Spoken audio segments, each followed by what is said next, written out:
अस्सलाम वालेकुम viewers, welcome back. उम्मीद है आप सब ठीक ठाक होंगे। आज की वीडियो में आपसे मैं बैक नेक का डिज़ाइन शेयर करूंगी। इस शर्ट का फ्रंट नेक डिज़ाइन भी मैंने आपसे शेयर किया था मिरर वर्क के साथ, और अब इसका बैक नेक शेयर करूंगी। बहुत ही खूबसूरत है और काफ़ी स्टाइलिश लगता है। तो चलिए जी शुरू करते हैं हम इसकी कटिंग और स्टिचिंग। इसके लिए ये कंट्रास्ट कपड़े में मैंने चौड़ी पट्टी ली है तकरीबन 2.5 इंच की, और लंबाई आपने अपने यानी रख लेनी है जितना आपने बैक पे इसकी पट्टी लगानी है। इसके बाद 2 इंच एक तरफ और 2 इंच इस तरफ निशान लगाकर तिरछी लाइन ड्रॉ कर लेनी है। और इसके बाद ऊपर यहाँ पर 1/2 इंच बचता है तो नीचे मैं 1.5 इंच, और इस तरह से नीचे भी 2-2 इंच मार्क करके तिरछी लाइन्स ड्रॉ कर लेनी है। इसके बाद ये मैंने ज़िगज़ैग डोरी ली है सिल्वर कलर की। इस डोरी को ये जो हमने लाइन स्टॉक की हैं इस पर रख कर स्टिच कर लेना है। ये देखिए यहाँ पर मैंने इसको स्टिच कर लिया है इस पट्टी पर। अब इसको अच्छे से आयरन करके बिठा लेना है। ये मैंने ज़ीरो बुकरम लिया है और इसकी जो चौड़ाई है वो 1 इंच है, और लंबाई जितनी आपकी पट्टी की लंबाई होगी उतनी ही रखनी है। अब इसके बाद इसको इस पट्टी के सेंटर में पेस्ट कर लेना है। इसके बाद इसको इस तरह यानी जो हमारी बुकरम है ऊपर की तरफ फ़ोल्ड करके जो एक्स्ट्रा पीस है वो कटिंग कर लेना है, और तकरीबन 1/2 इंच या 1/4 इंच छोड़कर इस बुकरम पर फ़ोल्ड करके इसको आयरन करके बिठा लेना है। इस तरह से हमारी गोटा पट्टी जो है वो तैयार हो गई है।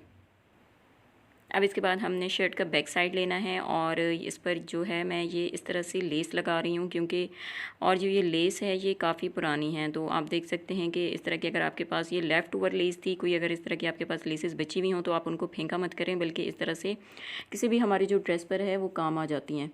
तो इसको मैं इस तरह से लगाऊंगी कि ताकि ये ऐसा लगे कि इस पर एम्ब्रॉयडरी हुई हुई है।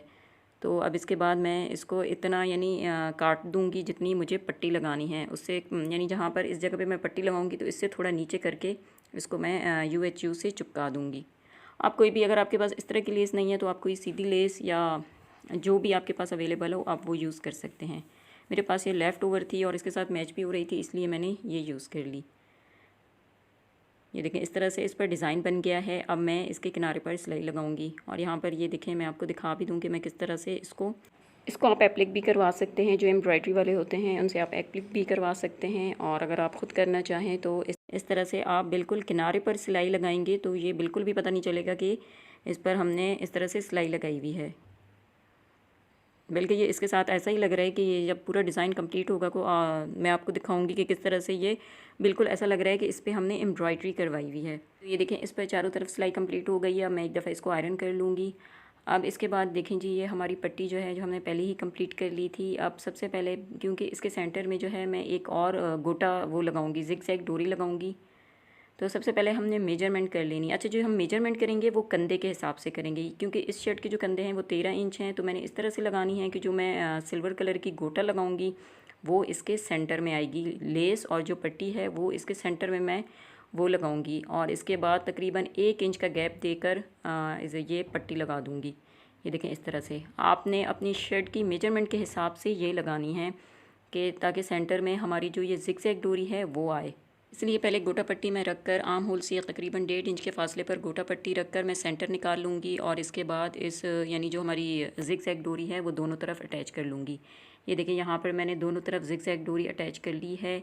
ये हमारी सेंटर में आएगी लेस और पट्टी के, और इसके बाद मैं अंदाजे से तकरीबन यानी आर्म होल से हमारी पट्टी जो है वो 1.5 इंच का फासला आर्म होल का होना चाहिए, ताकि 1/2 इंच जो है वो सिलाई में जाएगा और इसके बाद 1/2 इंच बचेगा। ये देखिए इस तरह से तकरीबन 1.5 इंच का ये हमारा गैप है। अब इसके बाद पहले मैं एक लाइन ड्रॉ कर लूँगी जिस पर ये पट्टी मैंने स्टिच करनी है। ये देखें इस तरह से, ताकि जब हम इस पर पट्टी रख कर स्टिच करें तो हमारी पट्टी जो है वो बिल्कुल स्ट्रेट हो, आगे पीछे यानी इधर उधर ना हो। ये देखें अब इस तरह से जो मैंने लाइन ड्रॉ की है इस पर मैंने इस तरह से ये पट्टी रख देनी है, और इसको कॉमन पिन से फ़िक्स कर लेना है। हम यहाँ पर भी UHU यूज़ कर सकते थे, लेकिन क्योंकि हमने जो इसके ये कॉर्नर फोल्ड करने हैं वो इस तरह से करने हैं कि हम इसकी अंदर की तरफ यानी गुम सिलाई के साथ ये कॉर्नर फोल्ड करेंगे, तो इसलिए पहले हम इसको फ़िक्स करते जा रहे हैं मेजरमेंट पूरी करने के लिए। ये देखें इस तरह से यहाँ पर मैंने इसका पहले कॉर्नर बना लिया है। अब इसके बाद यहाँ पर मैं एक तिरछी लाइन ड्रॉ कर लूँगी जहाँ पर मेरा कॉर्नर यानी इसकी जो नोक है वो सही बन रही है। तो यहाँ पर एक मैंने तिरछी लाइन ड्रॉ कर ली है। ये हम अंदर की तरफ सिलाई लगाएंगे। ये देखें इस तरह से मैं आपको चौक से दिखा देती हूँ। ये इस तरह से तिरछी लाइन बनेगी, जो हमारा कॉर्नर है वो गुम सिलाई के साथ बनेगा। अब इसके बाद यहाँ पर हमने दोबारा दूसरी तरफ ले जाना है, और यहाँ पर भी इसका दोबारा से कॉर्नर फ़िक्स कर लेना है कि कहाँ पर इसका कॉर्नर एक्यूरेट बन रहा है। ये देखें इस तरह से यहाँ पर भी मैंने इसका कॉर्नर बना लिया है, और इसके बाद इसको भी इस तरह दोबारा पीछे की तरफ करके इस पर भी जो हम टेलर चौक है उससे निशान लगा लूँगी।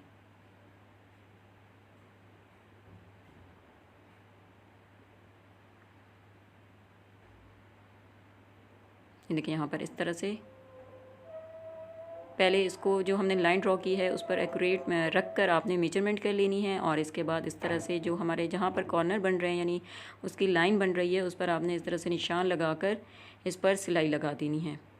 अगर आपको इस तरह थोड़ा मुश्किल लग रहा है तो आप उस तरह भी बना सकते हैं जिस तरह से हम नॉर्मल पट्टी के कॉर्नर फोल्ड करते हैं ऊपर की तरफ सिलाई लगाकर, लेकिन इस तरह से ये है कि ये काम थोड़ा है तो मुश्किल, लेकिन इससे नीटनेस आती है क्योंकि ये गुम सिलाई के साथ होगा तो ऊपर की तरफ सिलाई नज़र नहीं आएगी।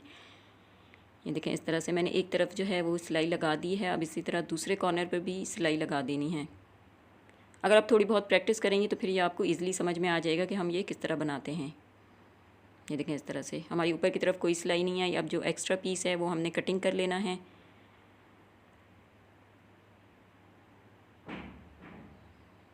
और इसके बाद इसको आयरन करके बिठा लेना है दोनों कॉर्नर्स को।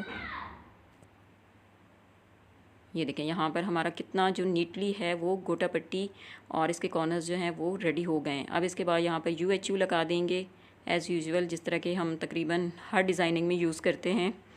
तो अब UHU लगाकर इसको इस पर चिपका देंगे और इसके बाद इसके ये दोनों किनारों पर सिलाई लगा के इसको फ़िक्स कर देंगे। पहले आप आयरन कर लें इसको अच्छे से, और इसके बाद ये दोनों किनारों पर सिलाई लगा के इसको फ़िक्स कर दें। ये देखिए यहाँ पर मैंने सिलाई लगा दी है। अब इसके बाद आप इसका बैक नेक बनाकर और आपका जो गला है वो तकरीबन कंप्लीट है जी। तो ये देखें हमारे बैक नेक की फ़ाइनल लुक। इसका जो मैंने पीछे वाला गला है वो भी बना लिया है, और इस तरह का आजकल यानी काफ़ी ट्रेंड चल रहा है बैक नेक डिज़ाइनिंग, और ये काफ़ी स्टाइलिश लगते हैं। थोड़ी मेहनत तो लगती है, जाहिर सी बात है, आप डिज़ाइनिंग करते हैं तो वो मेहनत वाला काम है और वक्त भी लगता है, लेकिन इस तरह की डिज़ाइनिंग काफ़ी स्टाइलिश लगती है। और ख़ासकर आपने कोई इस तरह का हेयर स्टाइल बनाया हो जैसे बन या चुटिया वगैरह, तो ये काफ़ी अच्छी लुक देता है। तो आई होप कि ये वीडियो आपको अच्छी लगी होगी। अगर आपने कुछ भी पूछना हो मुझे कमेंट करें। वीडियो अच्छी लगी तो लाइक और शेयर कर दें। मिलती हूँ नेक्स्ट वीडियो में, तब तक के लिए अल्लाह हाफिज़।